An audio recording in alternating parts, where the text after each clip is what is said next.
দর্শক সবাইকে news flash 71-এ স্বাগতম। বর্তমানে আমরা দাঁড়িয়ে আছি বসুন্ধরার ইসলামিক রিসার্চ সেন্টার বাংলাদেশ, এটা সামনে, যেটাকে স্থানীয় ব্যক্তিরা কিন্তু এটাকে বড় মসজিদ নামে চিনে। আপনারা দেখতে পাচ্ছেন এটা কিন্তু একটা ইসলামিক রিসার্চ সেন্টার। তো দর্শক, সম্প্রতি আমরা শুনতে পেয়েছি এই মসজিদে যে মিনারটা আপনারা দেখতে পাচ্ছেন এখন ক্যামেরায়, এটা বিগত যে ভূমিকম্প হয়েছিল তখন এটা হেলে গিয়েছে, এমনটা কিন্তু আমরা সোশ্যাল মিডিয়াতে দেখেছি, বিভিন্ন ভিডিওতে আমরা দেখেছি। তো সরজমিনে আমরা এখানে এসে প্রত্যক্ষ করার চেষ্টা করেছি যে আসলে এখানে কি হয়েছে। আমরা এখানে আসার পরে দেখতে পাচ্ছি আসলেও এখানে কিন্তু ভবনটি কিন্তু নির্মাণের কাজ চলছে, এটা অপসারণ করা হবে। আমরা এখানে এসে তাদের জিজ্ঞাসাবাদ করার মাধ্যমে যেটা জানতে পারলাম, এই মিনারটি এখান থেকে ভেঙে ফেলা হচ্ছে। এবং মসজিদের যে একজন কর্মকর্তা মুফতি এনান সাহেব, তার সাথে আমরা কথা বললাম। তার থেকে যেটা আমরা শুনতে পারলাম সেটা অবশ্যই আপনাদের, তার সাথে কি কথা হয়েছে সেটা আমরা এখন আপনাদের শোনাবো। আসসালামু আলাইকুম।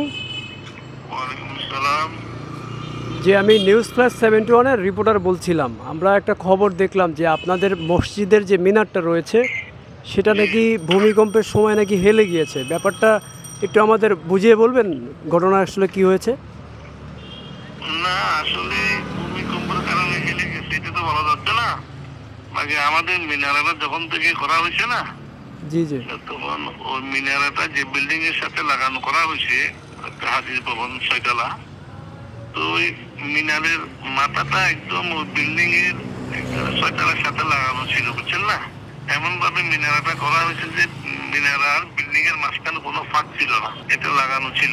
অর্থাৎ ভিডিওতে যেটা আমরা দেখলাম যে ভবনের সাথে একদমই ঘেঁষে লেগে আছে, এটা কি পূর্বেই ছিল?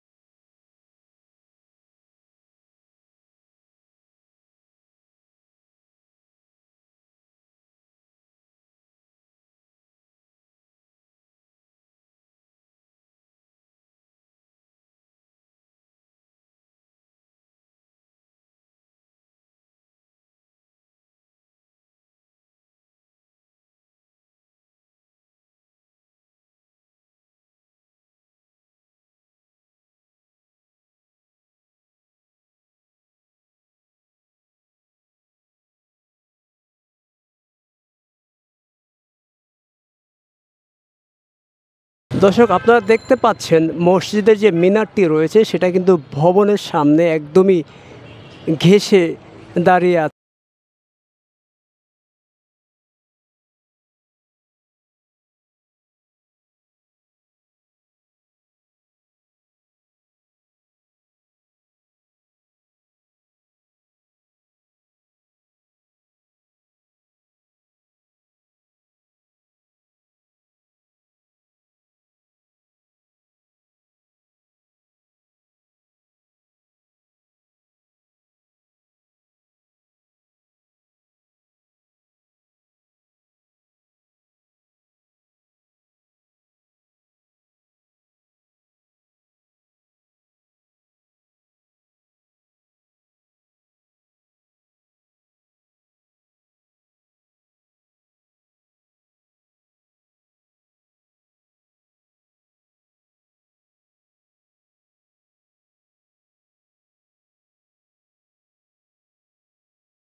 এখানে যে বড় মসজিদ নামে স্থানীয় ব্যক্তিরা চিনে থাকে, সেটারই কিন্তু মিনার হচ্ছে এইটা, যেটা সোশ্যাল মিডিয়ায় সম্প্রতি ভাইরাল হয়েছে যে ভূমিকম্প সময় হেলে গিয়েছে, সেটা কিন্তু ভেঙে ফেলা হচ্ছে এবং সেটার কার্যক্রম কিন্তু এখন চলমান।